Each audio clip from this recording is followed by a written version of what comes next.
Hi student, unique Edu world में आप लोग का स्वागत है।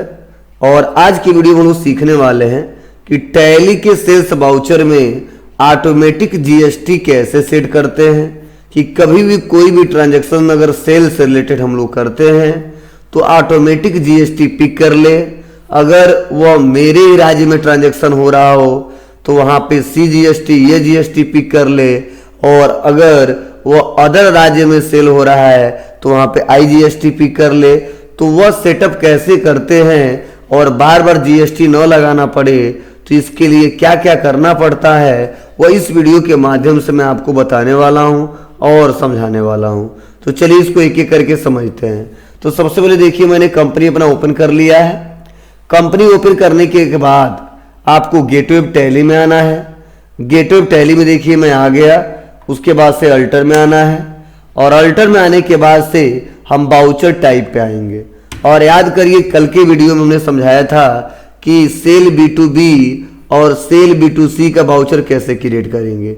तो आ जाएंगे सेल B2B में, और सेल B2B में आने के बाद से यहाँ पे देखिए दिख रहा है सेल्स B2B, और इंटर बटन दबाएंगे। और आपको कुछ नहीं करना है, ये भी देखिए ऑप्शन देता है नेम ऑफ क्लास, तो यहीं से ऑटोमेटिक जीएसटी हमको सेट करना है। तो नेम ऑफ क्लास पे आ जाएंगे और यहाँ बनाएंगे क्या, सेल्स लोकल। अब कहो सर सेल्स लोकल क्यों? तो जब अपने ही राज्य में जब माल हम बेचेंगे तो ऐसे कंडीशन में सेल्स लोकल लेंगे और इंटर दबा देंगे। इंड ऑफ लिस्ट करेंगे, इंड ऑफ लिस्ट करेंगे। अब बोला जाता है कि सेल्स लोकल में सेल्स किसके कैटेगरी में आएगा, उसका लेजर क्या होगा। तो एक प्रकार का सेल्स है और इसीलिए यहाँ उसका लेजर नेम सेल्स रहेगा। तो हमारा तो बना नहीं है, तो अल्ट के साथ C दबाएंगे और बनाएंगे सेल्स अकाउंट, और इंटर दबाएंगे। अंडर ग्रुप क्या है, तो अंडर ग्रुप भी है सेल्स अकाउंट। मतलब सेल्स अकाउंट का अंडर ग्रुप क्या होता है, सेल्स अकाउंट ही होता है। नॉट अप्लीकेबल करेंगे और इसमें कुछ नहीं करेंगे और इसको एक्सेप्ट कर लेंगे। एक्सेप्ट करने के बाद से इंटर दबाएंगे, इंटर दबाएंगे, इंटर दबाएंगे।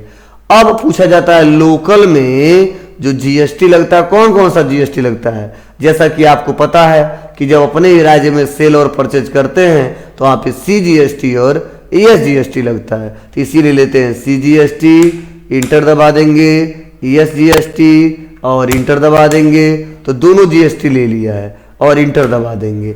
और मैं सोच रहा हूं कि राउंड अप भी लगा दूं। आपको सर राउंड अप क्या होता है, तो मैंने पिछले वीडियो में समझाया था कि राउंड अप का मतलब होता है कि जब हमारा बिल डेसिमल में आ जाए, जैसे मान लीजिए 10 रुपया 95 पैसा या 100 रुपया 10 पैसा, तो 10 पैसा जल्दी ना कोई लेता है ना कोई देता है।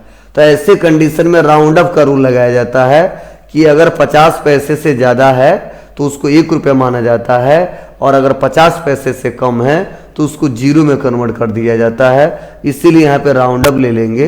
देखिए राउंड अप हमारा नहीं बना है तो हम इसका लेजर बना लेंगे। कैसे बनाएंगे, अल्ट C करेंगे और अल्ट C करके लिखेंगे राउंड अप, और राउंड अप करके यहाँ पे इंटर बटन दबाया, इंटर दबाया। करा अंडर ग्रुप क्या है इसका, तो राउंड अप का अंडर ग्रुप है इनडायरेक्ट एक्सपेंस, तो हमने कर दिया इनडायरेक्ट एक्सपेंसेस। इंटर दबाएंगे। कर टाइप्स ऑफ लेजर, तो टाइप्स ऑफ लेजर में देखिए यहाँ पे इनवॉइस राउंडिंग लेंगे। और इनवॉइस राउंडिंग क्यों लेंगे, क्योंकि इनवॉइस को राउंडिंग करना है। इंटर दबाएंगे। कर राउंडिंग मेथड क्या होना चाहिए, डाउनवर्ड राउंडिंग होना चाहिए, हमेशा कम जाए, या अपवर्ड या हमेशा ज़्यादा जाए, या नॉर्मल, तो नॉर्मल रहना चाहिए। अगर 49 पैसे से कम रहेगा तो 0 में कन्वर्ट कर देगा। अगर 50 से लेके 99 पैसे तक रहेगा तो उसको 1 रुपये में कन्वर्ट कर देगा। इसीलिए नॉर्मल राउंडिंग सबसे अच्छा रहता है। तो नॉर्मल राउंडिंग ले लेंगे। राउंडिंग लिमिट 1 रुपया तक ही रहता है, इसीलिए 1 सेलेक्ट करेंगे, इंटर दबा के और एक्सेप्ट कर लेंगे। और यहाँ पे कह रहा है टाइप्स ऑफ कैलकुलेशन, जो कैलकुलेशन करेगा वो किसकी सबसे कैलकुलेशन करेगा।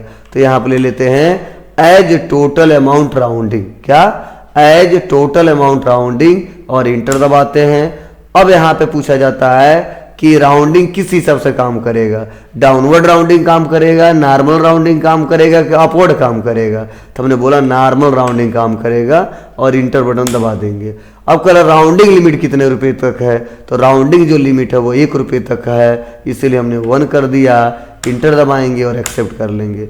इस प्रकार हम आसानी तरीके से ऑटोमेटिक जीएसटी सेट कर सकते हैं। तो चलिए इसमें हमने अभी लोकल में लगाया है, वैसे ही इंटर स्टेट में लगाना है तो लगाएंगे सेल्स इंटर स्टेट, इंटर दबाएंगे, इन डबल लिस्ट करेंगे, इन डबल लिस्ट करेंगे, यहाँ पे ले लेंगे सेल्स अकाउंट।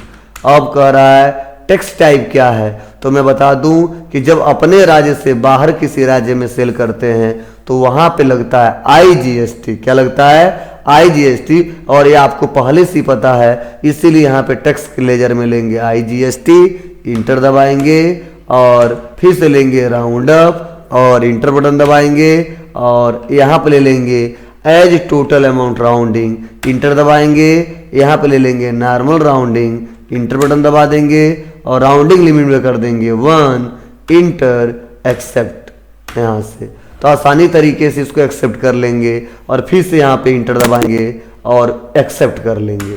तो इस प्रकार हमने बताया कि सेल B2B में कैसे ऑटोमेटिक जीएसटी सेट करते हैं। सेम जैसे B2B में सेट किया हूँ, सेम वैसे आप लोग सेल्स B2C में भी सेट कर सकते हैं। कर क्या सकते हैं, करना पड़ेगा। और सेम वही है, सेल्स लोकल बना के जीएसटी सेट कर दीजिएगा, सेल्स इंटर स्टेट बना के जीएसटी सेट कर दीजिएगा और दोनों कंप्लीट कर लीजिएगा। तो बहुत ही सिंपल सा तरीका है कि किसी भी वाउचर में ऑटोमेटिक जीएसटी कैसे सेट करते हैं। तो मैंने सेल्स B2B में बताया है, आप लोग सेल B2B और सेल B2C दोनों वाउचर क्रिएट किए हो, इसीलिए B2B में हम बता दिए और सेल B2C में आप लोग करिएगा, तभी जो आगे का क्वेश्चन है वो आसानी तरीके से सॉल्व कर पाएंगे, अन्यथा सॉल्व नहीं कर पाएंगे। अगर ये वीडियो आप लोग को अच्छा लग रहा हो, please like, comment, share, subscribe करना न भूलें। Thank you.